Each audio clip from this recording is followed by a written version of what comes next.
할렐루야, 주님을 찬양합니다. 오늘 주시는 하나님의 말씀 아가 5장 11절 말씀입니다. 머리는 순금 같고 머리털은 꼬불꼬불하고 까마귀같이 검구나. 머리는 순금 같고 라는 제목으로 함께 말씀을 나누겠습니다. 자, 이제 여기 신부가 신랑에 대해서 자랑하는 그 내용이 10절부터 쭉 이제 이어지고 있는데 두 번째 시간입니다. 10절과 이제 11절. 자, 이 11절에서는 이제 구체화시켜서 어디를 자랑하고 있다 이렇게 이제 표현하고 있는데 그 중에 이제 가장 먼저 머리에 대한 말을 하고 있어요. 내 사랑하는 분의 머리는 순금 같아. 그리고 머리털은 꼬불꼬불하고 까마귀같이 검다라고 표현하고 있어요. 자, 그 전에 10절에서 내 사랑하는 분은 희고 붉다. 지금 이제 그 혈색이 희고 마치 순결하고 깨끗한 그런 표현을 했다면 이제 붉다 하는 것은 그 사람의 어떤 혈색을 말하죠. 그 붉은 이제 얼굴 모습을 보여주고 또 많은 사람 가운데 뛰어나시다. 모든 것이 탁월하고 놀랍다. 이런 표현을 했어요. 자, 이게 이제 그 사랑하는 분에 대한 자랑의 서론이라면 이제 10절부터는 좀 더 구체적으로 그 자랑을 얘기를 하고 있어요. 하나하나 이제 우리가 살펴보겠는데 이제 오늘 이 11절에는 머리에 대한 얘기를 하고 있습니다. 머리. 자, 이 머리는 순금 같다. 요즘 신문에 금 얘기가 많이 나오는데 그 한 덩어리 1kg가 8천만 원인지 처음 알았습니다. 그 금괴가 왜 사람들이 금을 좋아하느냐? 요즘 사람만 금을 좋아한 게 아니에요. 이게 과거에 성경에 또 나와 있어요. 금을 좋아하는 사람들이 하나님 믿음의 사람들이 다 금을 좋아했어. 그게 뭐냐면 이 금은 하나님의 축복, 부여의 상징이에요. 그러니까 여러분들이 부자면 다 집에 금이 하나씩 있어야 돼요. 크기가 다르겠지만. 자, 하나님께서 우리에게 이제 금을 주셨는데 에덴 동산에 4개의 강줄기가 동서남북으로 흐르게 만들었어요. 그 첫 번째 강줄기 이름이 뭐냐면 비손인데 이 비손이 금이 있는 그런 강이에요. 그래서 그 땅의 금은 순금이다 하는 그런 표현이 나와요.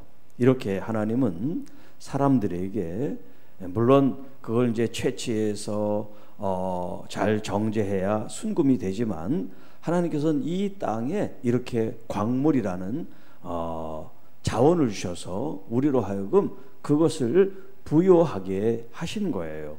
그래서 우리가 잘 아는 아브라함, 그 아브라함의 이제 그 계명 이름이 아브라함인데 창세기 13장 2절에 보면 아브라함에게 가축과 은과 금이 풍부하였더라 이렇게 말씀합니다.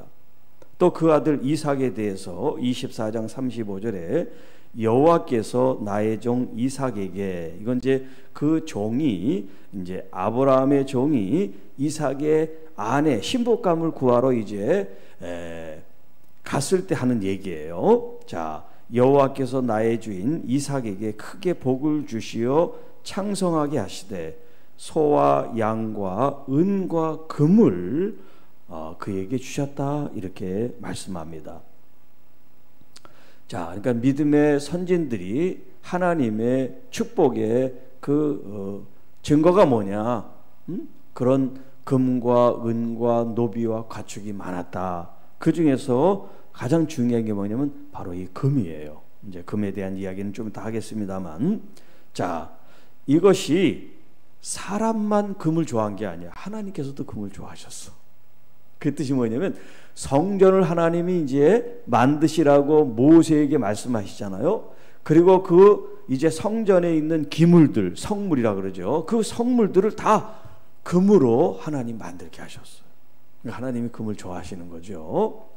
자, 이제 뭐 구체적으로 시간이 부족하니까 다 말씀을 드릴 수 없지만 여러분들이 이제 집에 돌아가면 출애굽기 25장과 26장을 보시면 하나님께서 성전을 만드는 성물에 대해서 쭉 얘기를 하면서 그 하나하나를 묘사할 때마다 금으로 만드시고 금으로 감싸고 하는 표현들이 나와요. 대표적인 것만 몇 가지 얘기를 하면 우리가 이제 성전 그리고 그 안에 지성소가 있죠. 성소와 지성소.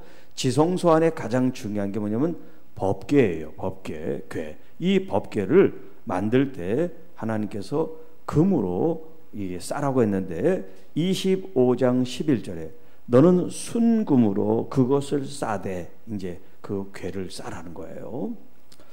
자, 그 안팎을 금으로 싸고 위쪽 가장자리를 돌아가면서 금으로 테를 둘러라 이렇게 얘기를 하고 있어요. 자, 그리고 이제 그 법궤 위에 속죄소라는 것을 이제 올려놓는데 그 속죄소도 순금으로 만들라고 17절에 말씀하세요.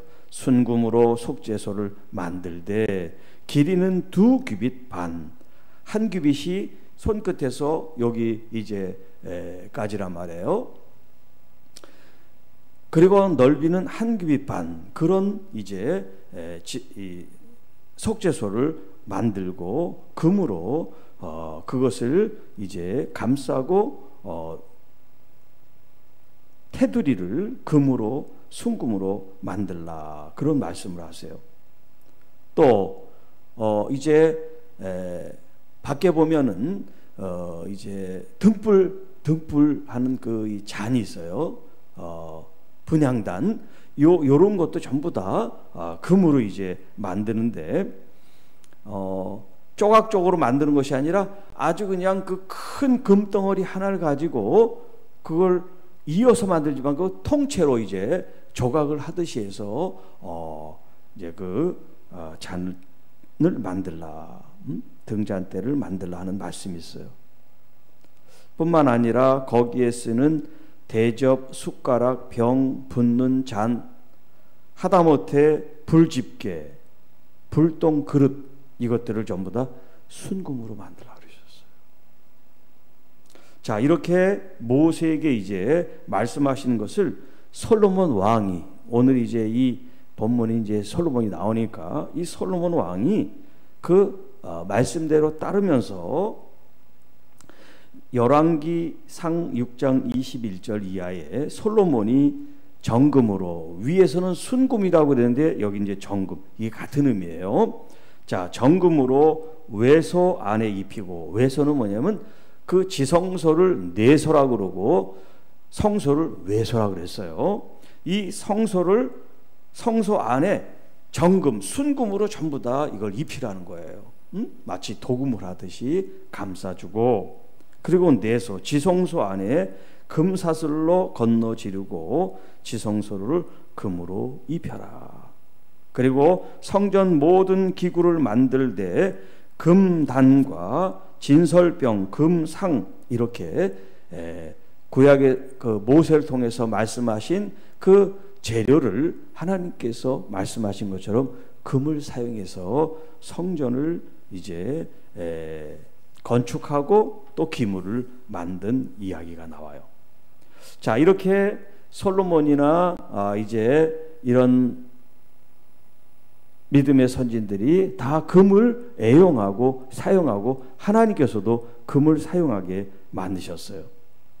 자, 그러더니 아까 얘기했지만 이 금이 부여의 상징이라고 했는데, 부여의 상징일 뿐만 아니라 어떤 자기 지위와 권세에 대한 그런 영광에 대한 표시이기도 해요. 그래서 이 솔로몬 왕은 성전 기물에만, 성소에만 금을 사용한 게 아니에요. 자기가 필요한 것들에 대해서 금으로 사용하는 것을 이제 역대하 9장 이하에 말씀하는데, 솔로몬 왕이 쳐서 느린 금으로 큰 방패 200개를 만들었고 방패 하나에 든 금이 600세겔이라. 엄청난 양의 금을 가지고 방패를 200개를 만들었대요. 자기를 보호하기 위해서. 자기를 지키는 이 호위무사들이 그런 금으로 된 방패를 하나씩 들고 있게 만들었단 말이에요. 뿐만 아니에요. 자기가 안고 있는 보좌. 자, 왕이 또 상아로 큰 보좌를 만들고, 상아는 뭐예요? 코끼리 이빨이죠. 코끼리 뿔. 이 코끼리 뿔을 가지고 자기가 앉는 보좌를 만들고, 그리고 그 위에 순금으로 그걸 입혔어요. 그리고 계단 층계를 만들었는데 그 층계와 자기가 보좌에서 앉는 그 발판, 발을 들여놓는 발판도 순금으로 다 만들었어요. 뿐만 아니라 솔로몬 왕이 마시는 그릇은 다 금이었다. 은도 귀한데 솔로몬 왕 때 은은 가치가 없을 정도로 금을 그렇게 많이 사용했다 하는 말씀이 나와요. 그래서 역대하 9장 22절에 솔로몬 왕은 재산과 지혜가 천하의 모든 왕들보다 크다. 그러니까 자기의 어떤 그런 재산, 재물, 그런 것들의 가장 대표적인 게 뭐예요? 금이란 말이에요. 그때 당시에는 황금. 이런 것들을 가지고 자기의 주변을 금으로 다 장식을 하고 사용을 했다 하는 거예요. 자, 이것이 이 땅에서 지금 일어나는 이야기인데, 이 땅에서뿐만 아니라 하나님의 나라 천상에서도 금을 사용한 이야기가 나와요. 자, 요한계시록 1장 12절 13절에 이제 그 7 촛대가 있고 7 금촛대가 있고 그 금촛대를 다니시는 이제 예수님에 대한 말씀이에요. 촛대 사이에 인자 같은 이가 발에 끌리는 옷을 입고 가슴에 금띠를 띠고, 인자 같으신 분은 예수님을 가리키는 건데, 하나님의 아들이신 그분이 금촛대를 다니시는데 그분이 가슴에 금띠를 했다는 거야. 금띠. 우리가 이제 허리띠를 하듯이 금띠로 허리를 두르셨다. 그리고 14장 14절, 요한계시록 14장 14절에 내가 보니 흰 구름이 있고 구름 위에 인자 같은 이가 앉으셨는데, 예수님이 이제 거기에 앉으셨다는 거예요. 그 머리에는 금 면류관이 있었고, 아까는 가슴에 금띠를 띠셨어요. 그런데 이제 여기 14장에는 머리에 금으로 된 관, 면류관을 쓰셨고 라는 표현이 있어요. 자, 뿐만 아니에요. 그 천상에 24 보좌가 있고 24 보좌에 24명의 장로들이 있었어요. 그 장로들도 하나같이 예수님처럼 머리에 금관, 금으로 된 면류관을 쓰고 있었어요. 자, 그런데 이 면류관을 쓰고 있는데 이 면류관을 어떻게 하냐면 전부 다 보좌에 계신 분에게 그것을 다 드립니다. 자기들이 쓰고 있는 이 금 면류관을 다 그 보좌에 앉으신 주님께 이 면류관을 드려요. 금 면류관을.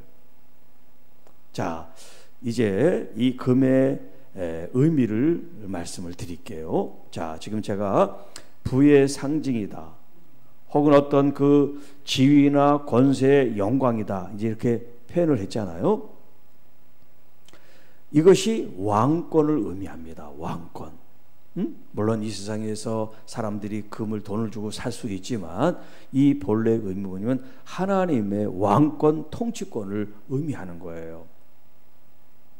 그래서 믿음의 사람들이 금이 많은 것은 하나님의 그런 통치와 하나님의 다스림 속에 그들이 순종했기 때문에 하나님께서 그들에게 복을 주신 거예요.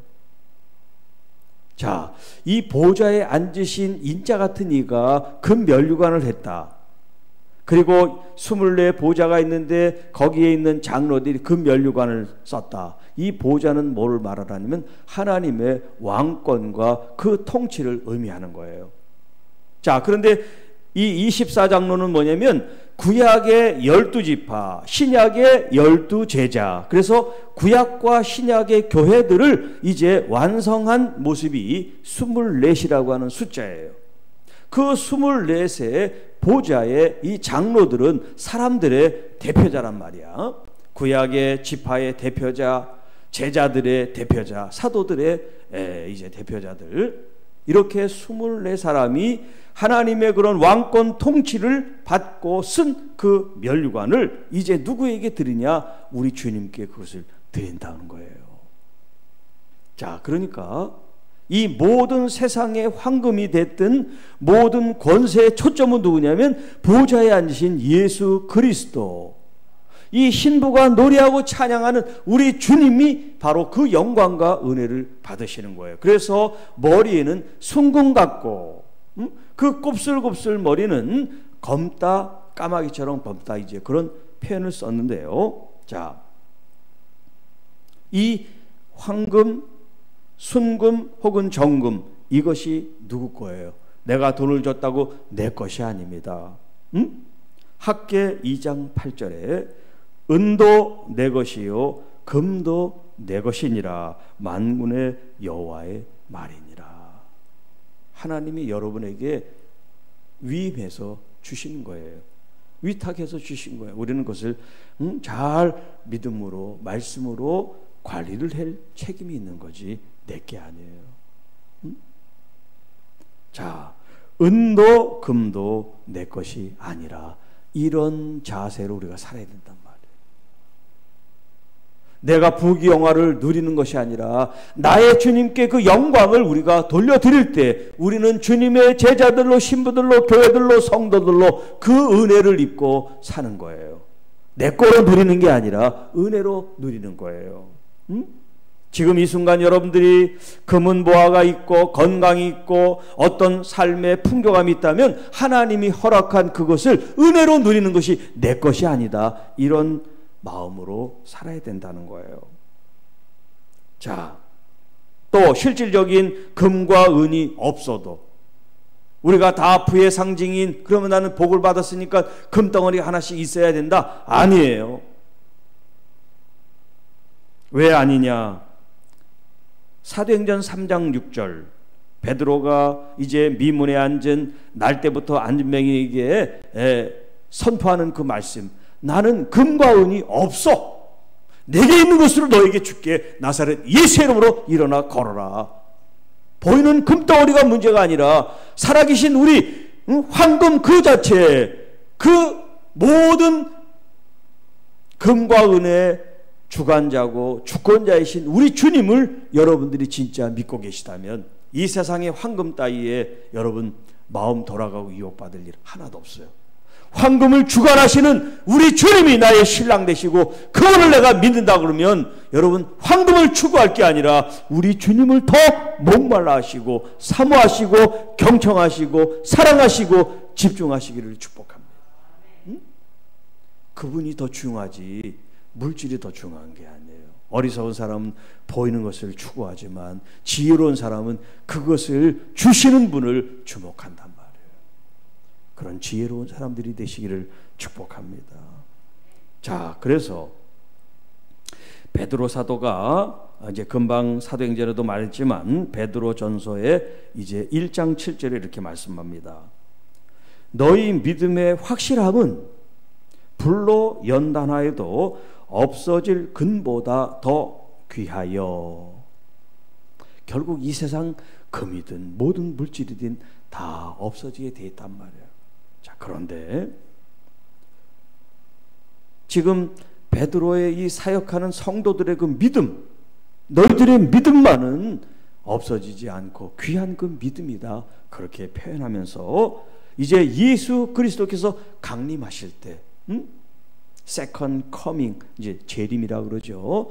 주님께서 다시 오실 그때 칭찬과 영광과 존귀를 얻게 될 것이다.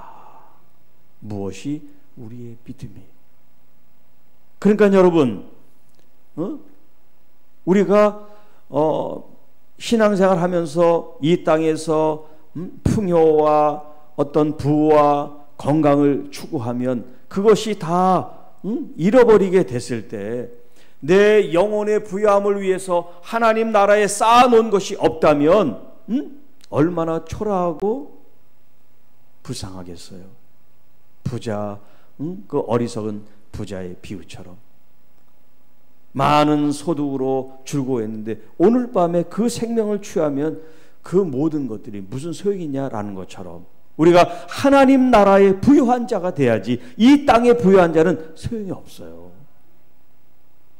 진짜 중요한 것은 하나님 나라의 부유한 자, 그 부유한 자가 복을 받아서 이 땅에도 부유하면 괜찮죠.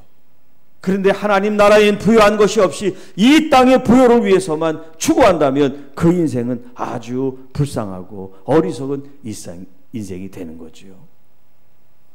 자, 여러분의 믿음이, 여기 금은 뭐를 또 의미하냐면 변함없는, 변치 않는, 마치 예수님께서 어제와 오늘도 미래도 늘 똑같은 한결같은 분이라고 표현하는 거, 그게 바로 믿음이라는 거예요. 믿음.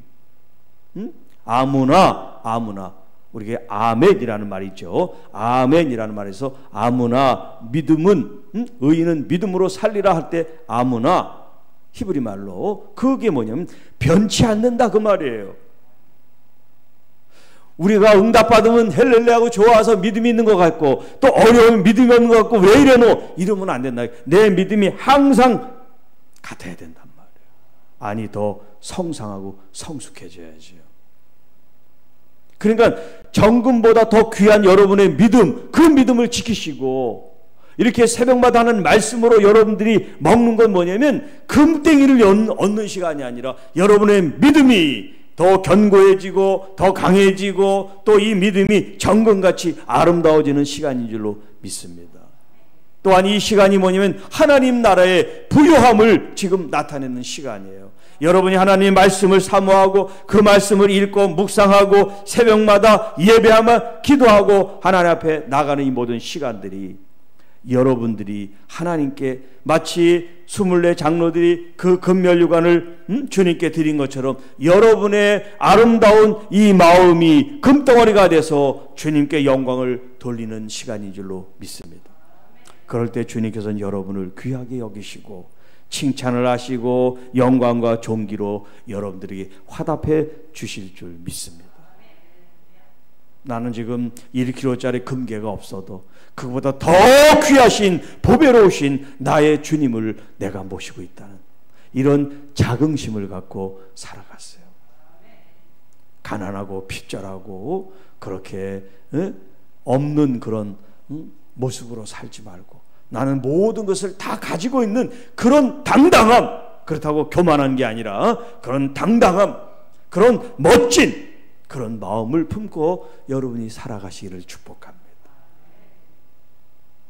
자, 머리는 순금 같고 나의 주님이, 그 주님을 내가 바라볼 때 여러분 그 황금이 광채를 발하지 않습니까?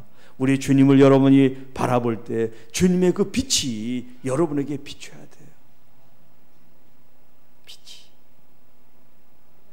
그 주님의 은혜롭고 따스하고 그 영광스러운 빛이 여러분을 비추실 줄로 믿습니다. 때로는 주님의 이 빛이 치료하는 광선이 돼서 여러분의 질병도 치유하시고 여러분의 움츠러든 그런 가슴 마음도 위로해 주시고 격려해 주시고 여러분의 낮게 떨어져 있는 자존감도 회복시키시고 용기를 갖도록 주님께서 우리를 힘을 주실 줄 믿습니다. 주님을 잘 바라보세요. 주님을 잘 여러분이 살피세요. 그리고 주님이 주시는 은혜를 여러분이 하나도 놓치지 마시기를 축복합니다. 여러분, 제가 새벽에 여러분들에게 드리는 이 말씀을 한 번 듣는 사람보다 두 번 듣는 사람보다 세 번 듣는 사람이 더 영적 깊이가 있겠죠. 그냥 한번 스쳐 지나가는 것보다 다시 한번 곱씹고 다시 한번 곱씹는 그만큼 많은 것을 얻게 될 거예요. 여러분이 성경을 읽는 것도 마찬가지예요. 많이 빨리 목적을 정하고 읽는 것도 귀하지만 여러분이 천천히 하나하나 곱씹으면서 말씀을 읽으시기를 축복합니다. 우리가 밥을 먹을 때도 급히 먹으면 체하잖아요. 꼭꼭 씹어서 소화가 잘 되게 하는 것처럼 영적인 하나님의 말씀도 그렇습니다.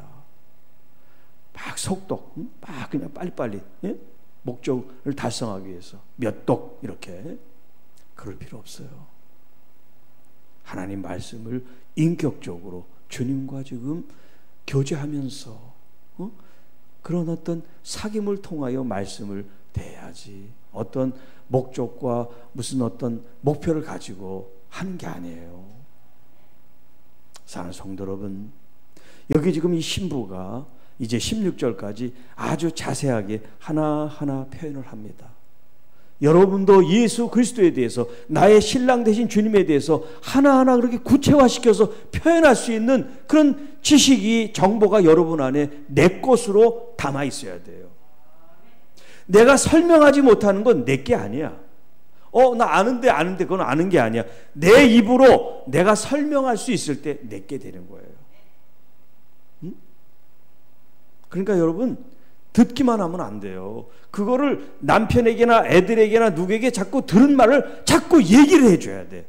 지나가는 사람들을 붙잡고 하든 아는 사람을 얘기하든 전화로 엉뚱한 얘기하지 말고 쓸데없는 얘기하지 말고 하나님의 말씀을 가지고 얘기를 하는 거야. 얘기를. 알든 모르든 오늘 들을 말씀을 가지고 얘기해. 금덩어리 얘기를 해. 횡령된 얘기하지 말고 하나님의 말씀, 이 금의 의미가 뭔지, 이것이 변치 않고 이것이 하나님의 축복의 상징이고 이것이 하나님의 통치와 영광을 나타내고 이것이 하나님께 드려짐으로써 우리 또한 주님이 오실 때 존귀와 영광을 받게 되더라. 이 땅에 황금을 추구하지 말고 황금을 주관하시는 우리 주 예수 그리스도를 우리가 내 마음으로 중심으로 따르고 사랑해야 된다. 이렇게 여러분들이 이야기해 줄 수 있기를 축복합니다. 기도하겠습니다. 하나님 아버지 감사합니다. 오늘도 이 신부의 노래를 통해서 이 노래가 나의 노래, 교회의 노래가 되게 주옵소서. 수많은 말을 하고 수많은 정보가 홍수처럼 쏟아지지만 정말 그곳에서 황금같이 귀한 우리 주 예수 그리스도, 그분에 대한 목마름, 갈증을 가지고 말씀을 대하게 하시고 말씀을 듣게 하시고 말씀을 읽게 하시고 말씀을 묵상하며 쓰게 하시고 그 말씀으로 거듭나고 더 말씀으로 풍성해지고, 그래서 정말 황금보다 더 존귀한 보배로운 우리 주님을 내가 더 알아가고 더 깊이 체험하고 그리고 주님과 교제함으로 주님의 거룩한 뜻을 열매 맺게 하여 주옵소서. 주님, 우리가 만나는 사람들, 많은 사람들에게 이 세상 쓸데없는 얘기들이 아니라 정말 소중한 보배로운 이 복음적인 진리의 말씀들을 우리가 나누고 사귀게 하여 주옵소서. 그래서 정말 정금같이 우리가 연단한 이후에 정금같이 우리가 사용되고 복음에 합당한 열매로 쓰임받게 하옵소서. 이 모든 말씀 우리를 구원해 주신 우리 구 예수님의 이름으로 감사하며 축복하며 기도하옵나이다. 아멘.